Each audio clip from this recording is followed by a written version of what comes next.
Ang kapatid na Pastor James. At least, nagbunga po. Yung lahat ng mga bahagi ng kanyang ministeryo, kanyang buhay. Maraming salamat, kapatid na Jameson. Hanga po ako sa Panginoon kasi kay kapatid na Jameson, yung bang mga bago, pero malakas ang loob na magpatotoo, malakas ang loob na magbigay ng mensahe ng Panginoon yan. Akala nyo kasi pastor lang yung nagsasalita ng mensahe ng salita ng Diyos. Hindi, pati yung mga umaawit, nagbibigay sila ng mensahe ng salita ng Diyos. Nako, puri ng Panginoon sa buhay mo, kapatid. Nako, now,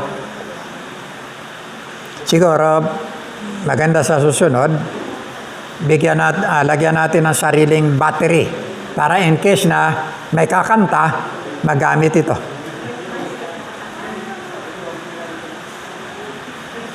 Okay. Pag-pray natin kung anong problema nito, baka kung kinakailangan, palta na lahat yan. No? Okay. Darako na po tayo sa bahagi ng ating pag-aaral.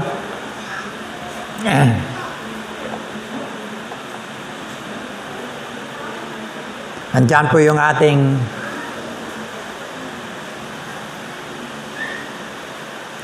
sino pong naniniwala dyan? Ha? Yes. Si Kristo lang, sapat na. Ang daming mayayaman, sa kanila ng yaman, sa kanilang katanyagan, lahat-lahat. Ang tanda-tanda na, nagpapakamatay pa. Ay, kulang ang buhay nila eh. See? Hindi kayang tugunan yung buhay nila ng mga bagay na nakapaikot sa kanila. Kahit na ng katanyagan na napasa kanila. Pero kay Kristo, sapat na. Sabi ng ating talata, Filipos 4:11 hanggang 13, hindi ko sinasabi ito dahil sa kayo'y pinaghahanapan ko ng tulong. Natutunan ko ng masiyahan, maging anuman ang aking kalagayan. Alam kong kung paano magikahos. Alam ko rin kung paanong managanap. Natutunan ko na ang sikreto kung paano masiyahan sa anumang kalagayan sa buhay. Ang mabusog o ang magutom, ang managana o ang maghirap. Ang lahat ng ito'y magagawa ko dahil sa lakas na kaloob sa akin ni Kristo. See? Kay Kristo lang, sapat na. Tayo po'y manalangin. Amang banal, muli, pinupuri ka namin na Diyos sa umaga po ito. Salamat po sa pagsisimula, Diyos, ng aming pagsasalo-salo sa iyong banal na salita. Patuloy, Panginoon, na pagkaloob mo po sa amin, Ama, ang buong kaunawaan, higit sa lahat ang kabusugang spiritual. Salamat po. Bless mo po ang aming mga puso't isipan na sa bagay po ito, Diyos, gumalaw, manguna at patuloy, Diyos, na ipagkaloob ng banal na Espiritu ang ganap na kaunawaan mula sa iyong katotohanan. Tinataas po namin ang papuri sa pangalan ng Jesucristo. Amen. Amen. Now, yung ating pong binasa, ito po ay liham ni Apostol Pablo sa mga kapatiran sa Filipos. Sa iglesia sa Filipos na kung saan una niyang itinatag. Ano po? Ang Filipos po ay isang siyudad sa Macedonia na sakop ng Roma. Yan. Ano po? Noong panahon na sinusulat po niyo ni Apostol Pablo, yung mga talata pong ito, siya po ay nasa loob ng bilangguan. Ano ba? Naroon po siya sa bahagi, ng bahagi ng mga ginagawa. Yung kanyang pamamayag sa salita ng Diyos, na po. At ito isang babala sa lahat ng mananampalataya na naroon sa Pilipos para tawagan ang kanilang mga pansin na pinasok na po yung iglesia sa Pilipos ng mga Kristiyano na nagdadala ng mga katuruang mali. Na po? Ipinipilit nila na ang katuruan sa bahagi ng kautusan. Samantalang si Apostol Pablo nangangaral sa bahagi ng kaligtasan sa biyaya ng ating Panginoong Hesukristo. Malinaw ba ang dating? Ha? Kaya nga meron tayong Pilipos 2:8-9. Sa biyaya kayo'y mga nangaligtas. Past tense po yan eh. Once na nanampalataya ka sa Panginoon, ariin mo, tiyakin mo. Sapagkat sinigurado na sa iyo ng Panginoon, bumangon siya mula sa kamatayan.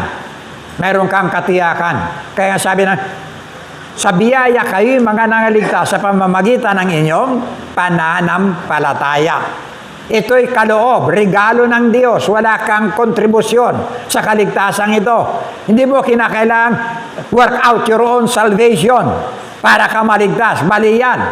Diba? Marami usong-uso yan ngayon. Work out your own salvation. Nakakala ng iba, gawin mo yung kaligtasan mo. Meron nang gumawa. John chapter 9, 19 verse, 19 verse 30, sinabi na ni Kristo, naganap na. Tinapos niya lahat yung kaligtasan yan. Wala kang anumang ni konting kontribusyon sa kaligtasan yan. Ang gagawin mo lang, manampalataya ka. Kaya sabi ng Biblia, nangaligtas kayo sa pamamagitan ng inyong pananampalataya. Ito'y kaloob ng Diyos, hindi sa pamamagitan ng inyong mabubuting gawa. You see? Yan po. Now, kaya hindi rin po sa bahagi ng pagsunod. Alam nyo, ang work out your own salvation, ang dami po niyan. Kapag pag tinignan po ninyo, yung Ephesians chapter 2, verse 8 and 9, kasunod po niyan, verse 10. See? Gagawa ka ngayon, inuutosan ka ngayon, nagawin mo ito. Yung mga bagay na inihanda ng Diyos, hindi pa man nalilikha ang sanglibutan. Ano yan? Yung kabutihan, yung kabanalan, yung lahat na nandun na nature o characteristic ng Diyos. Ito ang gagawin mo. See? Work out the result of your salvation. Kaya nga magkaroon ka ng relasyon sa Panginoon, Efeso 1:3, sabi niya, binuhos sa iyo lahat. Ipinaulan sa iyo lahat ng pagpapala na mula sa langit. Ano po yan pagpapala? Napakaraming pagpapala po niyan. Pag-ibig, kagalakan, katuwiran, kabanalan, nandyan lahat yan. Ito ang tinatawag ng bahagi rin ng kasaganaan. Ano? Okay?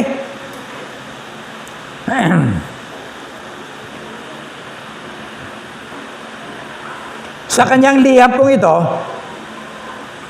binigyan po niya ng diin yung tinatawag na kagalakan, kapayapaan, pagkakaisa sa bahagi ng kalooban ng Diyos, sa bahagi ng pagpapasakop sa ating Panginoon Jesucristo at sa pamumuhay sa pamamagitan ng pananampalataya at sa pamumuhay Kristiyano. Yan po.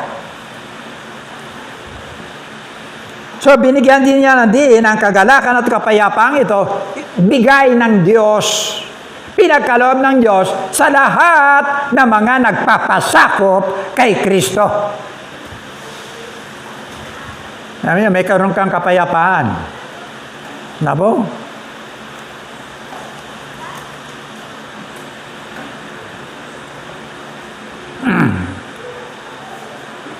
Bagamat kung titignan po natin, yung pinakabuod ng katotohanan pong ito, pangkalahatan. Ha? Yung lahat ng binabasa po natin dyan, pangkalahatan po yan sa buhay ng bawat anak ng Diyos. Nabo? Verse 4. Simulan natin sa verse 4. Magalak kayong lagi sa Panginoon. Inuulit ko, magalak kayong lagi. See? Period. Magalak kayong lagi sa Panginoon. Saan po? Saan nakapunda? Saan ano itong tawag nito? Saan ba nakapundar o nakapundasyon yung ating mga kagalakan? See? Minsan, iba yung kagalakan natin eh. Di po ba? Itinuturo po dyan. Magkaroon ka ng kagalakan na kasentro sa ating Panginoong Hesukristo sa verse 4. Ano ba? Hindi kung kani-kanino o kung saan-saan. Ano ba? Dito po, inaatasan tayo na magkaroon ng ganap na kagalakan sa lahat na mga pangyayari, circumstances.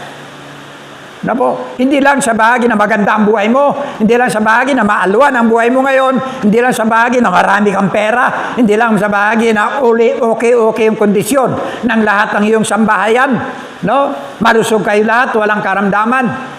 Kundi kasama na yung lahat ng bahagi ng mga kasakitan na nararanasan po natin, mga problema, mga kawalan, pagkalansing ng lalagyan ng bigas, kasama yung kagalakan diyan.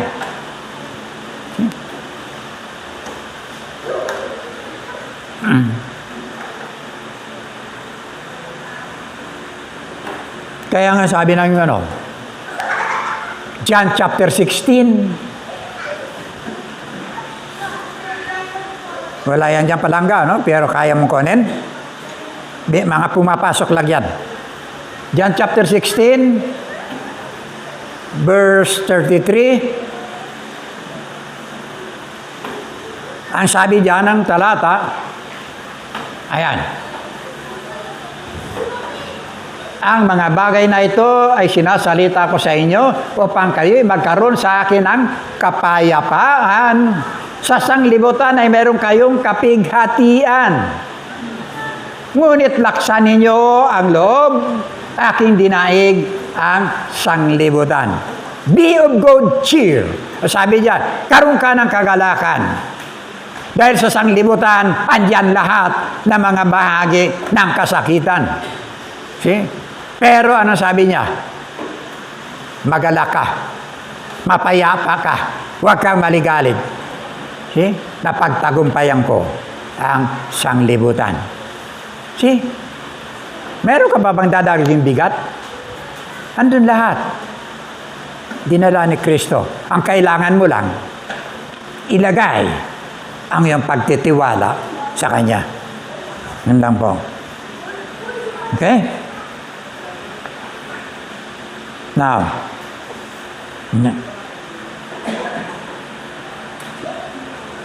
dahil ang tunay na kagalakan ay masusumpungan lamang sa ating Panginoon Kristo.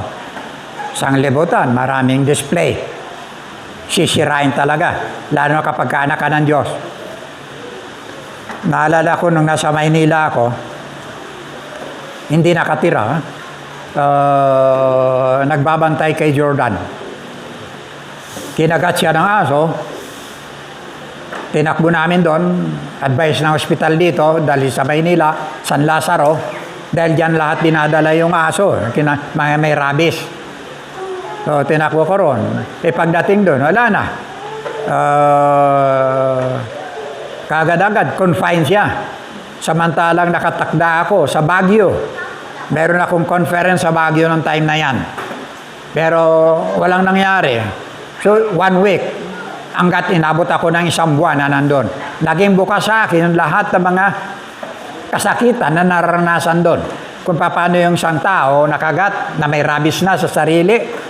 Kung paano nagiging, makikita mo yung ayos ng kanilang mga mahal sa buhay.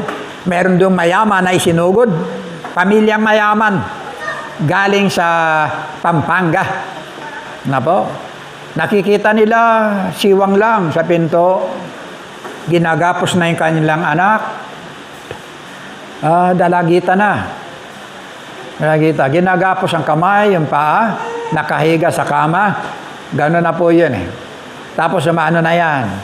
Daddy, Mami, maawa po kayo sa akin. Hagulhulan sila nandun. Hindi sila makalapit. Binubuksan lang ang bahagya, yung pinto para masilip nila yung kanilang anak. Ang hirap. Sabi ko nga, pagka nakita mo yung ganitong sitwasyon, na nakikita mo yung anak mo, oras na lang, mamaya mamamatay na. Na po, ang hirap sa kalooban. Na po, narinig mo yung kanyang boses, matino pa yun. Pagkatapos niyan, bigla, magbabago na siya. Okay? Iba na. Yun lumalabas sa kanyang bibig. Hindi na siya yun. Ganon. Pag sumuka yan ng kulay kape, yan na. Igok na siya. Maraming kapaygatian. Nakala mo okay lang buhay ninyo. Minsan, hindi. Na po, bigla darating. Na po. Now, tignan po natin. 1 Corinthians chapter 4, verse 11 to 13.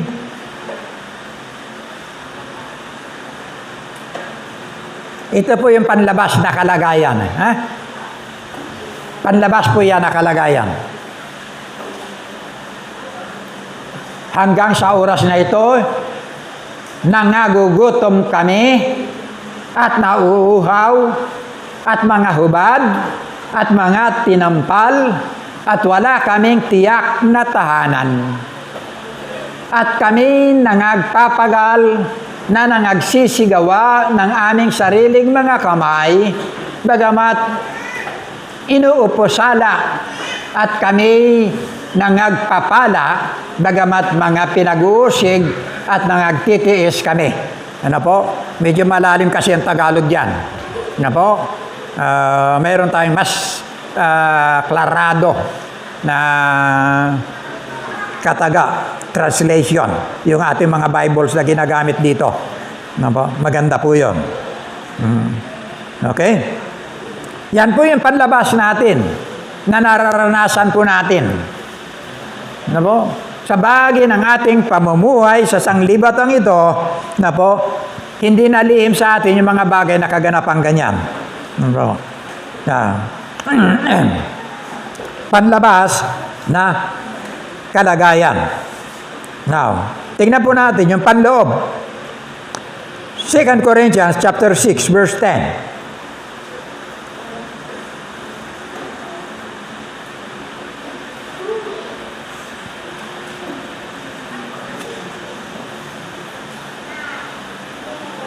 Ang tingin sa amin ay nalulungkot, gayong kami laging nagagalak. See?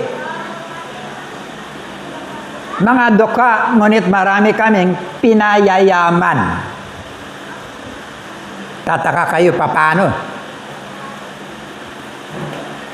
Mga walang-wala, ngunit sagana sa lahat ng bagay. Yan po yung panloob. Ng buhay po natin. Nga po? Ayaw nyo si Apostol Pablo. Kaya sabi nga niya doon, sabi sa kanya nitong Herodes, Agripa, di ata sa konting panahon, gusto mo rin ako maging Kristiyanong katulad mo? Palangga, hanapin mo nga. Mga Gawa, Kabanatang 26, Talatang 28.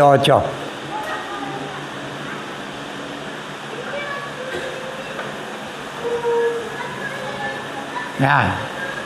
At sinabi ni Agripa kay Pablo, sa kakaunting paghihikayat ay ibig mo akong maging Kristiyano. Tuloy mo. At sinabi ni Pablo, loob binawa ng Diyos na sa kakaunti o sa marami man ay hindi lamang ikaw, kundi pati ang lahat ng mga nagsisipakinig sa akin ngayon ay pawang maging katulad ko naman, tangi lamang sa mga tanikalang ito. You see? Nakaano po siya, nakaangkla po siya, nakatanikala po siya, pero naroon po yung kanyang kagalakan at pagpapatuloy sa bahagi ng pagsasaysay ng katotohanan sa ating Panginoon Kristo. Okay?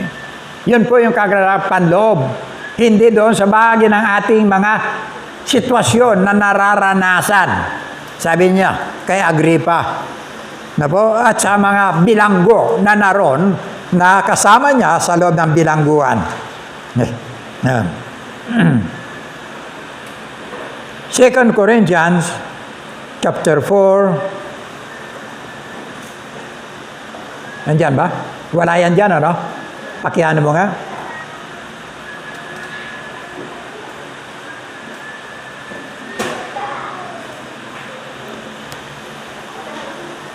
Second Corinthians chapter 4. Ikalawa.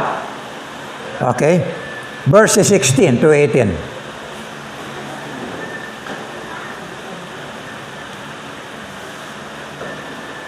Kaya't hindi nga kami nanghihimagod, bagamat ang aming pagkataong labas ay pahina, pisikal.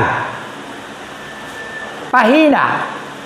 Ngunit ang aming pagkataong loob ay nababago sa araw-araw. See, yung ating spiritual na buhay, nakaugnay kay Kristo. Meron pa ba? Sapagkat ang aming magang kapighatian na isang sandali lamang ay siyang gumagawa sa amin ng lalo't lalong bigat ng kalwalatiyang wala hanggan. See? Kikita po natin yung other side ng ating mga buhay. Ano po? Despite na naranasan po natin yung mga bahagi ng mga kasakitan, ano po? Pero makita po natin, kapag ka na kay Kristo ka, alam mo, meron kang sasandigan, meron kang, tawag yan pagtitiwalaan. Ano po? Yan po. Naalala ko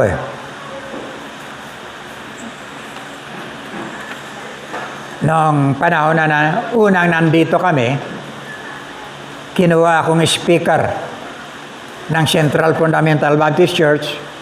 Hindi pa ako pastor doon. At tapos, cottage prayer So nalaman nila, first time, na makikita nila ako, kasi matagal akong nawala. First time, makita nila ako. So marami sila. Na po, cottage prayer, nagsalita ako. Hindi ko na maalala kung saan bahay. Tapos, ang sabi ko sa kanya, bigay ako ng kwento, kapiraso lang. Sabi ko, ang kaugalian natin, kapag ka binigyan ka ng ulam, di ba? Diyan ang galing yan sa akin. Kaugalian natin, pagka binigyan ka ng ulam, yung nagatid ang ulam sa'yo, hindi mo na hugasan yung plato. Kasi ang isip mo, no? Meron kang pamahiin na once na hinugasan mo yung plato, magiging maramot na siya. Di ba? Kaya ganon. Eh, hindi na natin hinugasan yung plato. No? Ganon na lang, sasabihin na lang natin, sabihin mo na lang kay nanay mo, maraming salamat sa uulitin. See? Yung uulitin. Yung pasasalamat, hindi yung nasa mangkok. Yun po yung nagiging ugali po natin. Na po?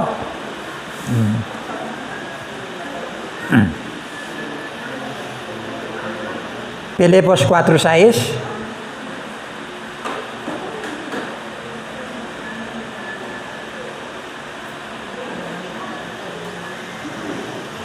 Huwag kayong mabalisa tungkol sa anumang bagay. Sa halip, hingin ninyo sa Diyos ang lahat ng inyong kailangan sa pamamagitan ng pananalangin may pasasalamat. Humihingi ka pa lang, ha? Sama mo na yung pasasalamat.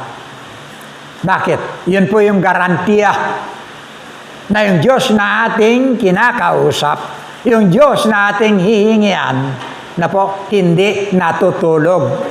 See? Hindi siya natutulog. So, sabi dyan, yung ating pong puso, yung ating pag-iisip, yung ating paningin, yung ating panlasa, yung ating desire, na po, yung ating pakiramdam, No po? Laging nakapokus sa mga bagay na kadalasan po wala sa atin. Di ba? Kapokus ka ba dun sa mga bagay kung anong kulang? Doon ka nakaano. Lalo pa kung ang mithi mo ay naging magandang kalagay mo sa loob ng pamamahay. Pag nakita mo yung kapitbahay, may bagong stereo, gusto mo rin magkaroon ng bagong stereo. Kung ano mga bagay na karagdagan, yun din gusto mo. Ganon. Di po ba? Ang ating mga nakapokus doon. Kung minsan may mga pagnanais po tayo na inaakap natin yung mga bagay na kung minsan hindi na po kalooban ng Panginoon para sa atin. Hindi na po sang-ayon ng Diyos sa bahagi ng ating mga ninanais. Verse 7.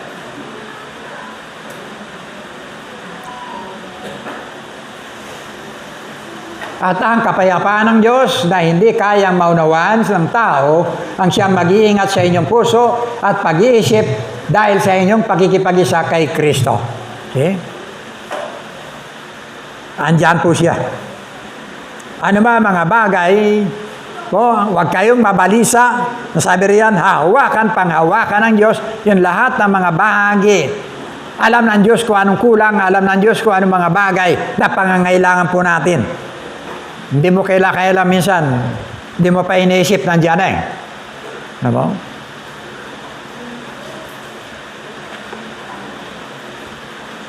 Now, ikalawa, masiyahan. Contentment. Iba yung satisfaction, ano? At ang kapayapaan ng Diyos, okay? Contentment. Philippians chapter 4, verse 11 to 12. Hindi ko sinasabi ito dahil sa kayo'y pinaghanapan ko ng tulong. Natutunan ko ng masiyahan maging anuman ang aking kalagayan. Alam ko kung paano maghikaos. Alam ko rin kung paano managana. Natutuhan ko na ang sikreto kung paano masiyahan sa anumang kalagayan sa buhay. Ang mabusog o ang magutom o ang managana o ang maghirap. You see? Alam niya ang sikreto kung paano magkaroon ng tinatawag na contentment. Ano sa Tagalog contentment?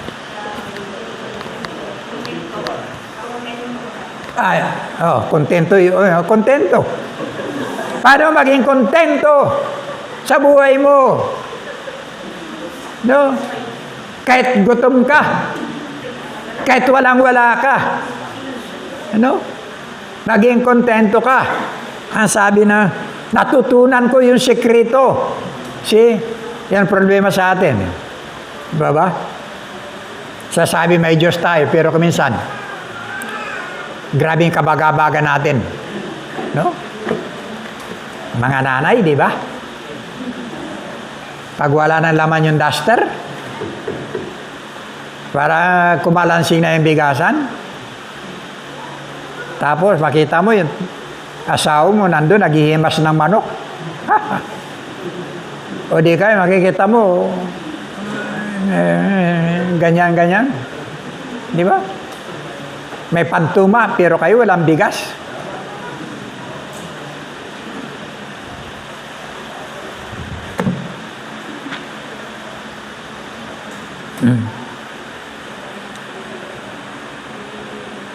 Kadalasan sinasabi natin, God is so good.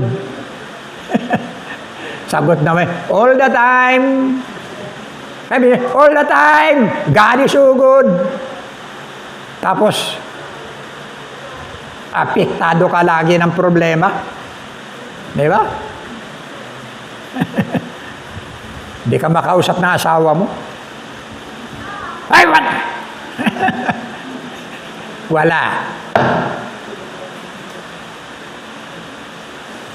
Kalabitin ka ng anak mo. Kumiling-ling yung ice cream. Nay. Umalis ka dyan, sipahin kita eh. Ganito mainit ang ulo ko at wala akong kapera-pera.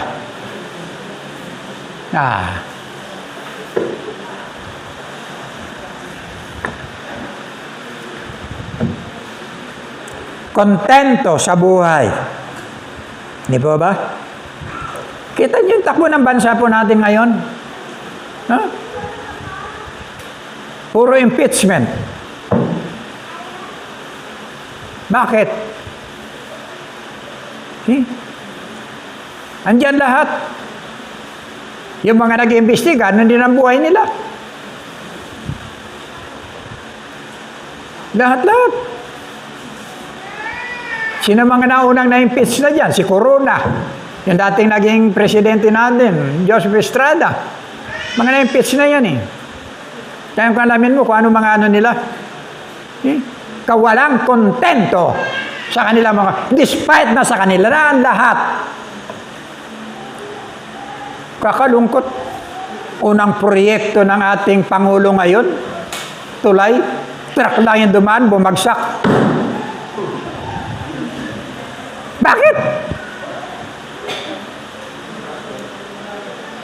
Sa halip na gamitan mo ng 10 sako na semento, gamitan mo ng 2 sako, babagsak na eh. Asa napunta yung 8? Andito. Yan po yun. Nagaganap po ngayon. Kaya nakasalang sa impeachment.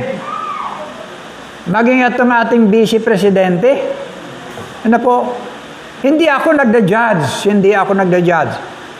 Pero hinahanapan siya ng mga resibo kung saan napunta yung 124 million na yun na nagasto sa DepEd. Lahat ng mga nag-iimbestiga, lahat yan, yung mga nasa pwesto sa lahat, na binibigyan ng tinatawag na halaga para gamitin ang proyekto sa lahat ng kanilang mamamayan, sa lahat ng kanilang nasasakupan. Kaya kawawa, sabi ko, hirap na ang Pilipinas. Kawawa talaga.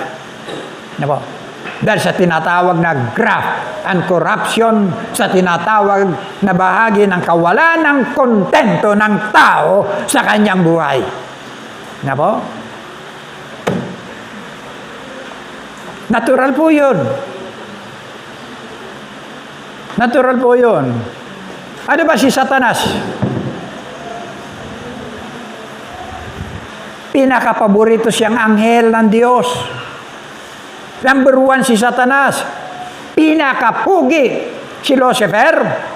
Pinakagwapo yan. Pinakamabango. Pinakamatalino. Choir master sa langit. See? Kaya nga pinasok ng kayabangan at pagmimiti, gusto niyang ilagay ang kanyang sarili. Hindi pa siya kontento sa inilagay sa kanya ng Diyos. Gusto pa niyang maabot ang bahagi ng kalagay ng Diyos at mapantayan ng Diyos mismo. See? Kaya binaba siya ng Diyos. Dahil sa kawalan ng pagkakontento. See? Si Eva at si Adan. Ang ganda sana ng katayuan natin. Hindi sana tayo nadamay. Ang sabi ng Diyos, lahat ng yan, makakain mo. 1,000 puno, 1,000 mga bahagi na lahat ng seasons, all seasons, namumunga. Hindi ang katulad natin na makikita mo, pag Mayo, mamumunga na yung mga mangga. Pag Abril, Marso, mamumunga na yung mga kasoy. Hindi. Lahat ng panahon, namumunga yan sa paraiso. Andyan yung ginto, andyan yung mga mamahaling mga bato, lahat-lahat. Sagana sila sa lahat ng bagay. Hindi nga nila natitikman pa lahat eh. Pero anong inuna nila? Yung ipinagbabawal na kaisa-isa na hindi dapat hipuin, hindi dapat kanin. Bakit? Sa kawalan ng pagkakontento sa buhay. Si David, andun siya sa kanyang tore. Papahangin sang gabi. Liwanag eh. nakita niya may naliligo. Ang dami niyang asawa. Napakarami niyang asawa. Ha? Ang katunayan niyan, ginahasa yung anak niya. Yung nanggasa, anak din niya sa isang babae. Ang ginawa ngayon, nung gumahasa, pinatay din ng kapatid nung ginahasa. Marami siyang asawa. Magulo ang kanyang pamilya. See? Ay, nung makita niya may naliligo, kaganda. Kaseksi talaga. Pinakuha niya. Hindi makatanggi dahil ang utos ng hari, hindi nababali. Di ba ba? Sinipingan niya ngayon. See? Nung malaman niya, may asawa pala. Ang ginawa niya, yung asawa ng babae ni Bathsheba, inilagay niya sa pinakamaigpit na labanan.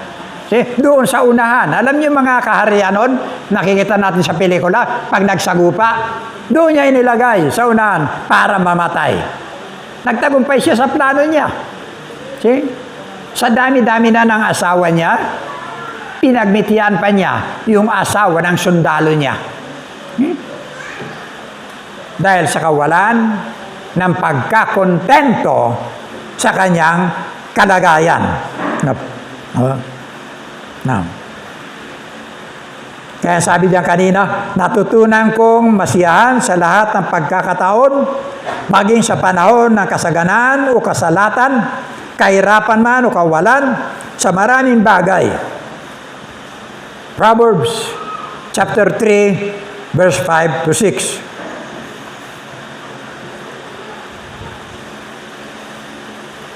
Kayawi ka magtiwala, buong puso at lubusan, at huwag kang mananangan sa sariling karunungan.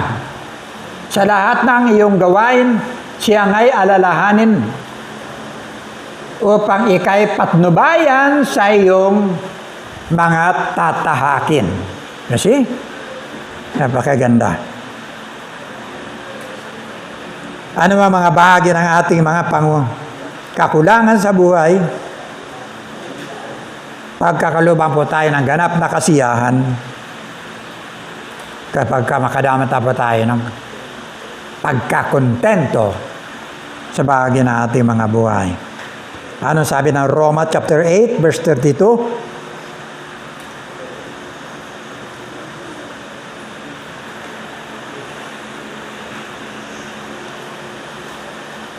Kung ang sarili niyang anak ay hindi niya ipinagkait, sa halip ay binigay para sa ating lahat, hindi kaya niya ibibigay ng masagana sa atin ang lahat ng bagay. See? Ano ba yan? Dumi lang ng kuko yan. Yung ating mga pangangailangan.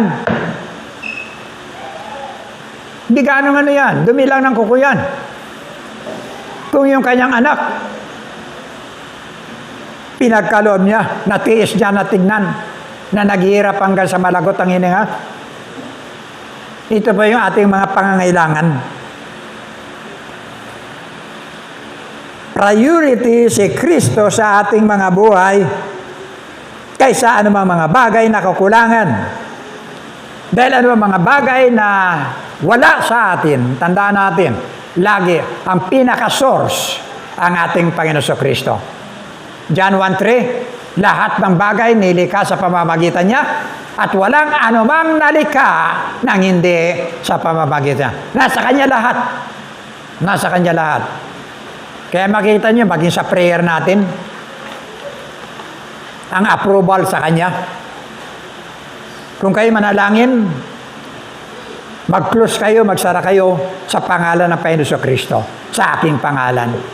Ibibigay ng Ama. Ano po? Last, pangatlo. Kalakasan. Verse 13. Ang lahat ng ito ay magagawa ko dahil sa lakas na kaloob sa akin ni Kristo. See? Sino may problema sa inyo ngayon? Ha? Ayan o, nagbibigay ng lakas. Isa pong napakalakas na paalaala ng kalakasan po natin magmumula sa ating Panginoon Kristo. Hindi po nangangahulugang magagawa po natin, makumplisa natin lahat ng bagay sa pamamaraan natin. Hindi lahat. Hindi po lahat. Na po?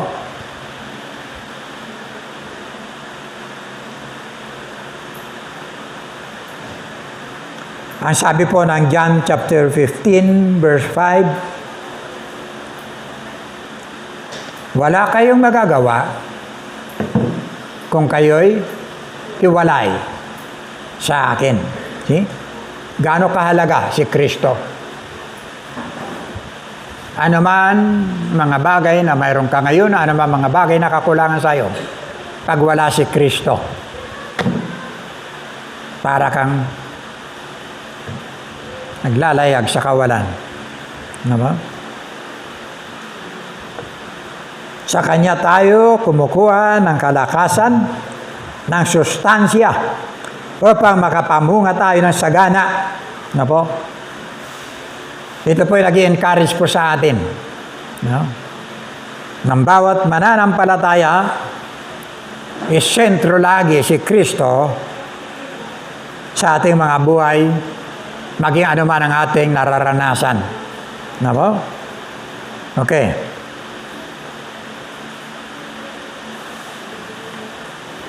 Merong isang bata, dito ako magtatapos, kwento.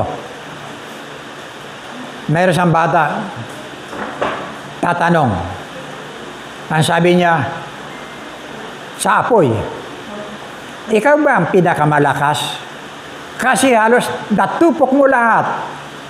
Yung buong New York. Sumagot yung apoy, hindi ako. Yung tubig. Tama, tubig ano? Tubig. Kasi napatay niya yung lahat. Yung silab ng apoy. Lapit siya sa tubig. Sabi ni apoy, ikaw daw ang pinakamalakas. Sabi ng tubig, hindi ako. Mas malakas sa akin yung araw. Kasi sinisipsip niya pa itaas. Pag nakakaroon, ine-evaporate. No? Sabi niya, pag nagsampay ka ng tumutulo na damit, mamaya, tuyo na yan. Mas malakas siya. Tanong naman siya sa araw. Sabi ni tubig, ikaw raw ang pinakamalakas. Hindi ako. Sabi ng araw. Mas malakas sa akin, sabi niya, si ulap. Kasi pag lumatag na si ulap, kulimlim na yung panahon. Wala na yung liwanag ko. Tanong siya uli kay ulap. Ulap, sabi ng araw, ikaw raw ang pinakamalakas. Hindi ako. Mas malakas si hangin. Kasi kung saan niya ako tinulak, doon ako pinapadpad. Tinanong niya si hangin. Sabi niya, hangin, sabi ni ulap, ikaw raw ang pinakamalakas. Ang sabi ni hangin, hindi. Mas malakas si bundok. Kasi pag nagbangga ako sa bundok, watak-watak ako. Tinanong niya si bundok, bundok, sabi ni hangin, ikaw daw ang pinakamalakas. Gusto ba niyo tuloy ko? Parang tulog na kayo. Sino gusto ituloy? Pero abot tayo na alas 3.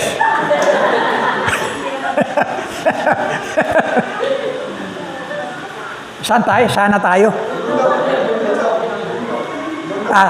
Sa bundok. Sabi ni bundok, hindi ako. Mas malakas si tao. Kasi kaya niya akong patagin. Di ba? Lapit ngayon bata kay tao. Tao, sabi ni bundok, ikaw raw yung pinakamalakas.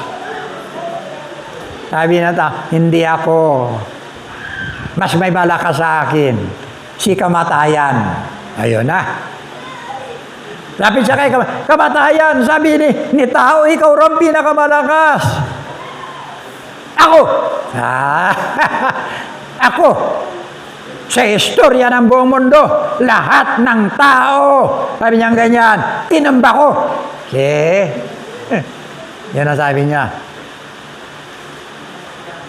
Ako, ang pinakamalakas. Pero nasira ako. Nang itumba ko yung isang tao. 3 araw, bumangon, nabuhay na maguli. Yung kanyang pangalan, si Jesus. Hello!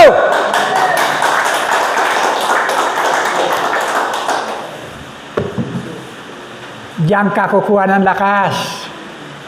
Diyan tayo kukuha ng lakas. Bumangon sa libingan.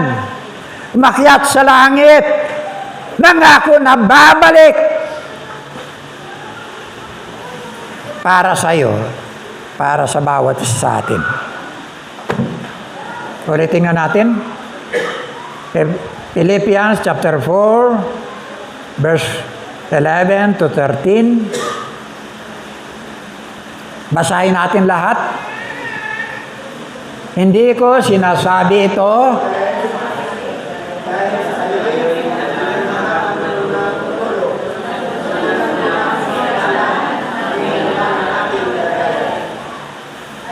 okay?